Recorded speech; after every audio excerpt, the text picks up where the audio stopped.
नमस्कार, कल का बाजार में आप सभी का स्वागत है। मैं हूं सुमित और आज के बाजार में भारतीय बाजारों में रही तो खरीदारी और खरीदारी के बाद जो गैप अप शुरुआत थी उसको मार्केट ने सस्टेन भी किया और होल्ड भी किया और आखिरी तक थोड़ा डिप जरूर लिया, लेकिन वापस लो लेवल से पुल बैक और पुल बैक के बाद इंडिसेस हरे निशान में 19,800 के ऊपर कहीं जाकर बंद होते हुए दिखाई पड़े। ब्रॉडर मार्केट में खरीदारी थी। बीएससी में करीब 2300 शेयर ऐसे थे जो कि तेजी के साथ कामकाज कर रहे थे। एनएससी के 2100 शेयरों में करीब खरीदारी देखने को मिली। तो ब्रॉडर मार्केट्स के अंदर खरीदारी का रुझान बना रहा लगातार दूसरे दिन और फ्रंट लाइन इंडेक्स में 3 दिन की लूजिंग स्ट्रीक के बाद आज बाइंग स्ट्रीक बनते हुए दिखाई पड़ी। आज हम बातचीत करेंगे सर्वेंद्र श्रीवास्तव से, हमारे साथ मौजूद हैं। सर्वेंद्र सर से हम चर्चा करेंगे मार्केट्स को लेकर, साथ ही साथ आपके सवालों के जवाब भी दिलवाएंगे और उसके अलावा एक जल्दी से एक रैपिड फायर भी करेंगे।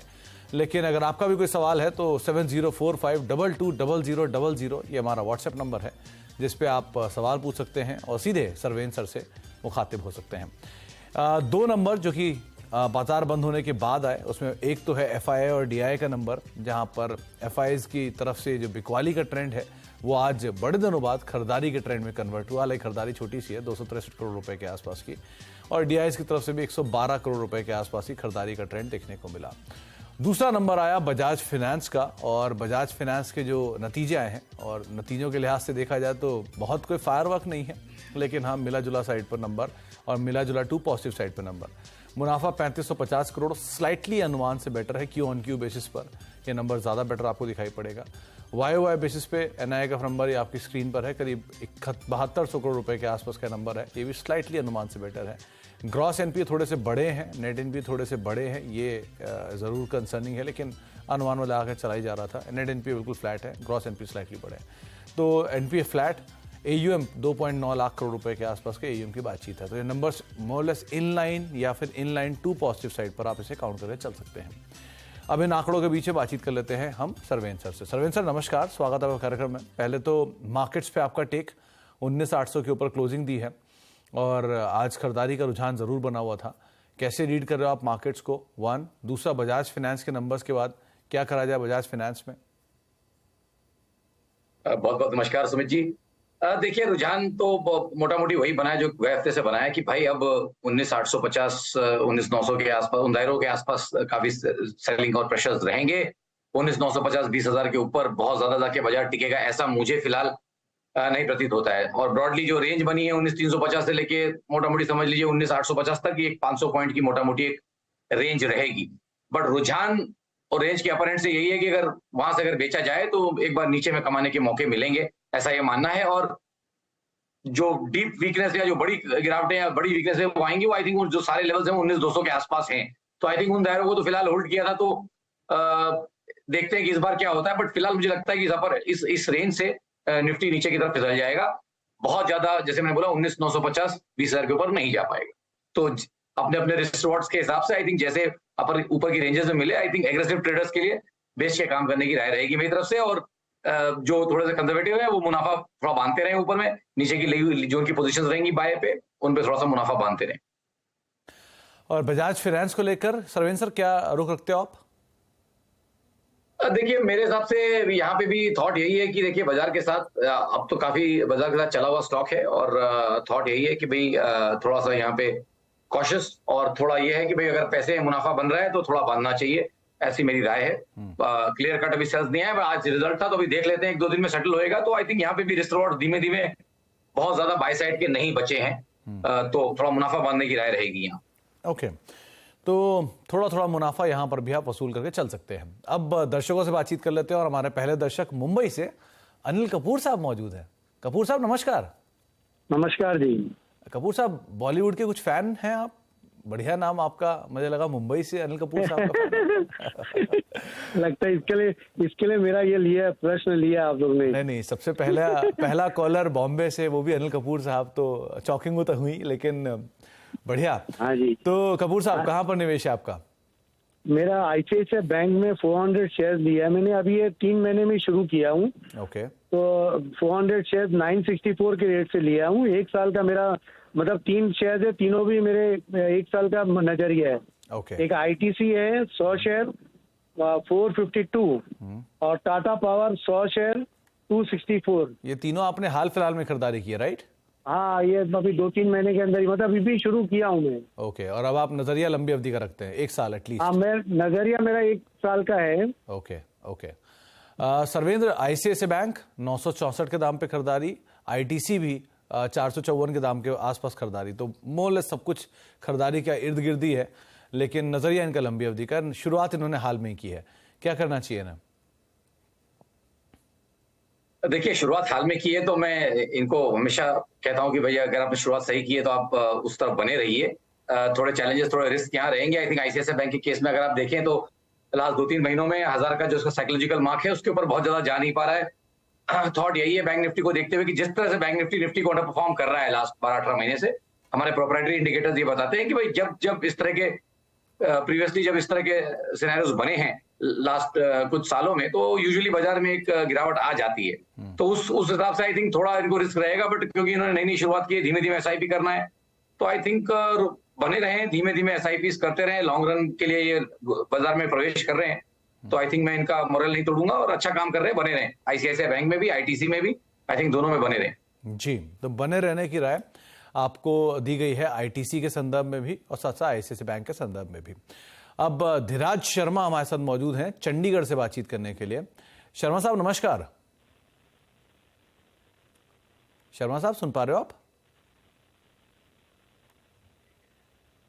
चलिए, शायद संपर्क नहीं हो पा रहा है। के नायर भी हमारे साथ मौजूद हैं बातचीत करने के लिए। नायर साहब नमस्कार।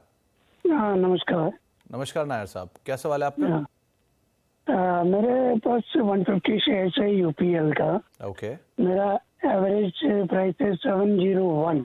जी, ये कब तक होल्डिंग करना है कुछ? आपने वैसे कोई समय सोच रखा है क्या इसको रखने के लिए? मैं दिसंबर जनवरी तक। ओके, तो सर्वेंद्र, यूपीएल एक मासिव सेल ऑफ दिखा चुका है लास्ट क्वार्टर के नंबर के बाद। 580 के आसपास के लोज हिट किए थे, लेकिन वहां से पुल बैक भी है, थोड़ा सस्टेन भी कर रहा है, क्या करना चाहिए इसमें? देखिए, राय तो यहाँ यही है कि यूपीएल जिस तरह से करेक्शन कर चुका है, I think multi quarter multi month correction यहाँ पूरे हैं। रिस्क रिवॉर्ड यहाँ से अच्छे हैं, मतलब बुरे नहीं है। इनको थोड़ा टाइम लगेगा स्टॉक को परफॉर्म करने में, बट आई थिंक मुझे लगता है कि 600 के आसपास कोई खराब भाव नहीं है इसमें एंट्री करने के लिए। तो आई थिंक मेरी तो इनको राय रहेगी कि बने रहें, 3-6 महीने बने रहें, और एवरी क्वार्टर एक बार कॉल करके मे भी राय लेते रहें, बट एटलीस्ट 2 क्वार्टर के लिए बने रहने की कोशिश करें यहाँ पर। तो 2 क्वार्टर में बने रहने की आप कोशिश करें। वैसे इस कंपनी के नंबर पिछले क्वार्टर के खराब थे, लेकिन सिचुएशन भाव वाइज थोड़ी स्टेबल दिख रही है, तो आप बने रहो, ज़्यादा कोई खराबी नहीं दिखाई पड़ रही है। अब बातचीत करते हैं धीराज शर्मा साहब से, हमारे साथ मौजूद है चंडीगढ़ से। शर्मा साहब नमस्कार। नमस्कार सर, धीरज शर्मा बोल रहा हूँ। जी धीरज साहब, माफ कीजिएगा, सर, सवाल पूछिए। जी सर, मेरे पास सर राजौरी बायोटेक है, जो कि 1003 की परचेजिंग है मेरी। ओके।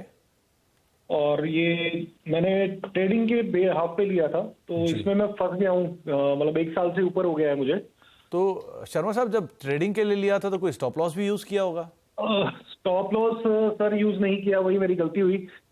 और मैं इसको ट्रैक कर रहा था, मतलब ये 14 तक जाता था और 1000 तक आ जाता था, तो बट उसके बीच में शर्मा आगे फंसा। तो ट्रेडिंग में स्टॉप लॉस ही सबसे बड़ा दोस्त होता है, तो उसका जरा ध्यान रखिएगा हमेशा से आगे के लिए। सर्वेंद्र, रोसारी बायोटेक 808 रुपए पे कामकाज कर रहा है, 1003 पे इन्होंने खरीदारी की है, 200 शेयर है। अब तो ये मीडियम टर्म के लिए कन्वर्ट हो चुका है, क्या किया जाए?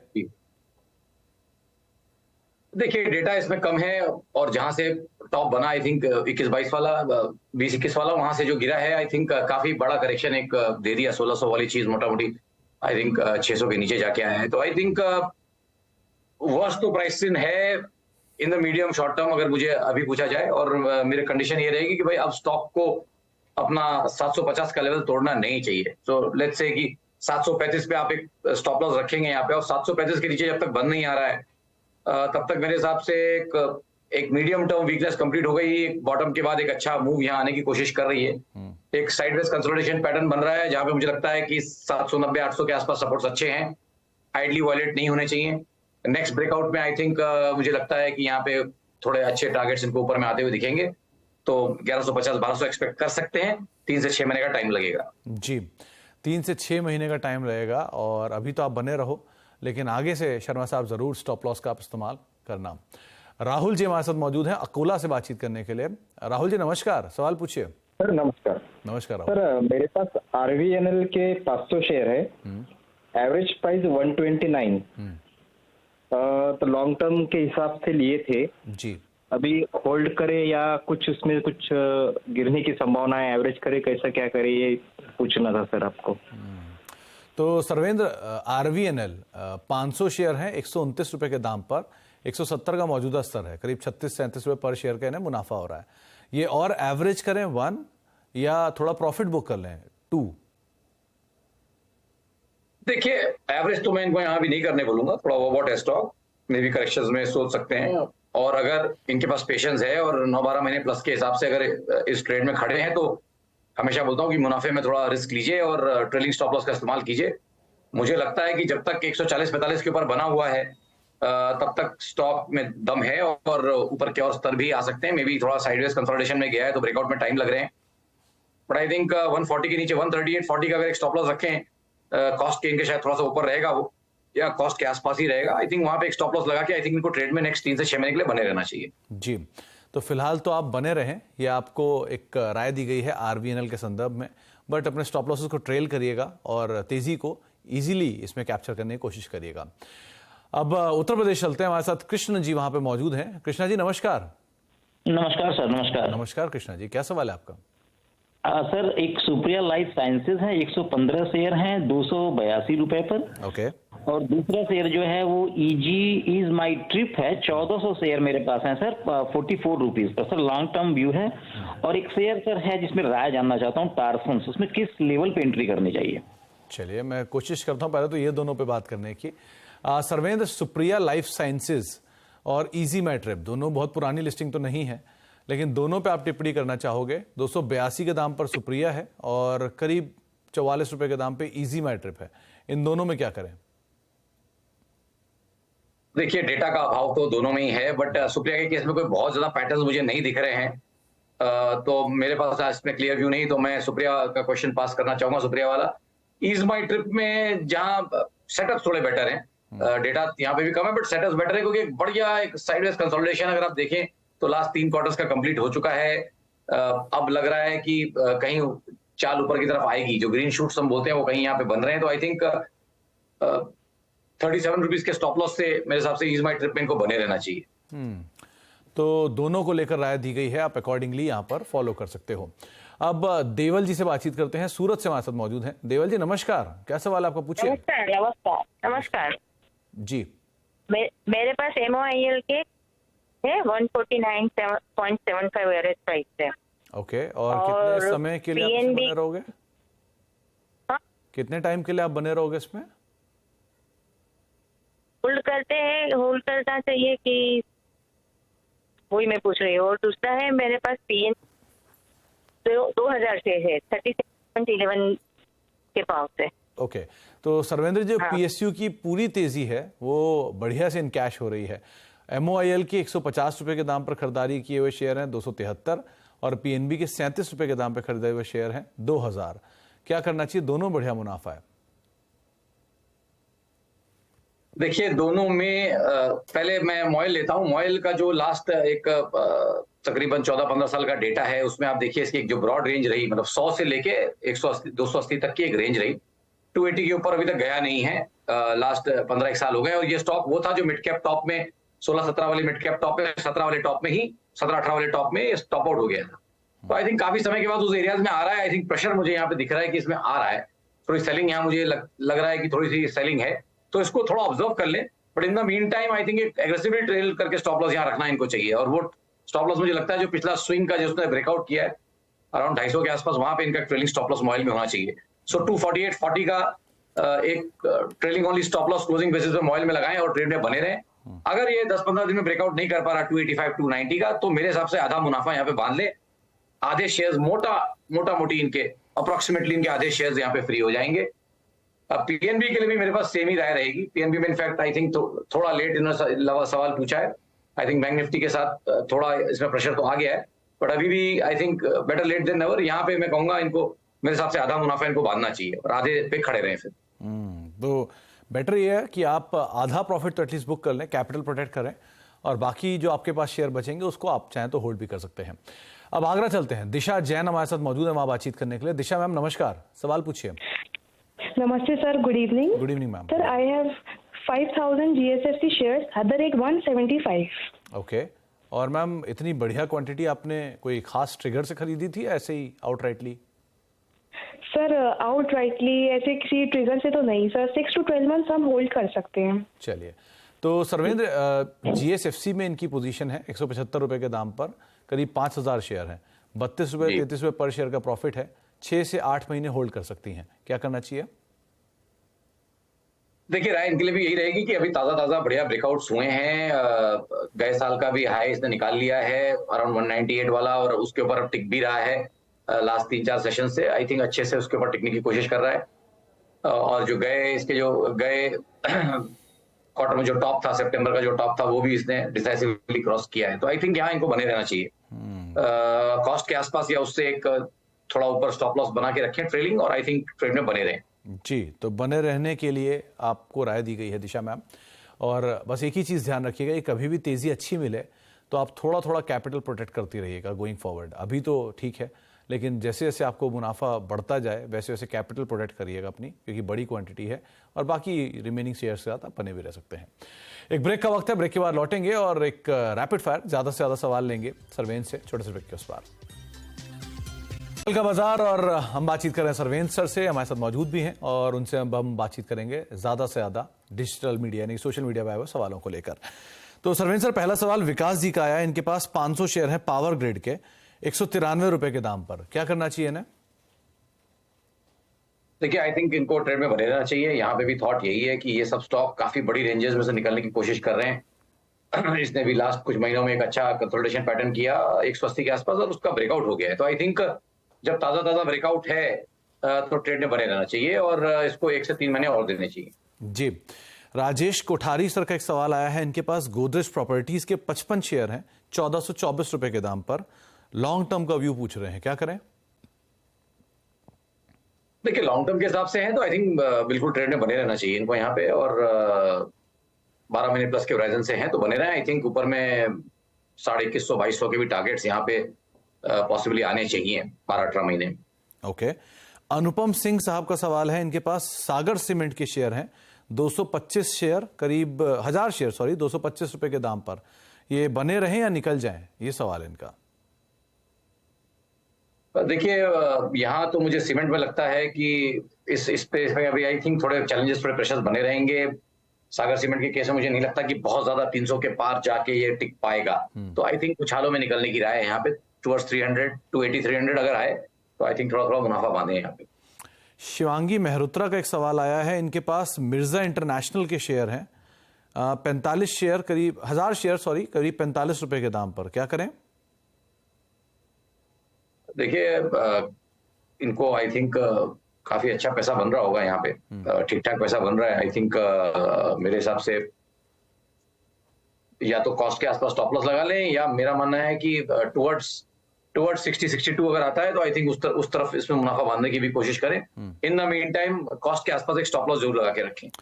श्वेता सिंह जी का सवाल आया है, इनके पास रेड टेप के शेयर हैं जो कि मिर्जा से ही डिमर्ज हुआ है, 500 शेयर है 540 रुपए के दाम पर, ये क्या करें?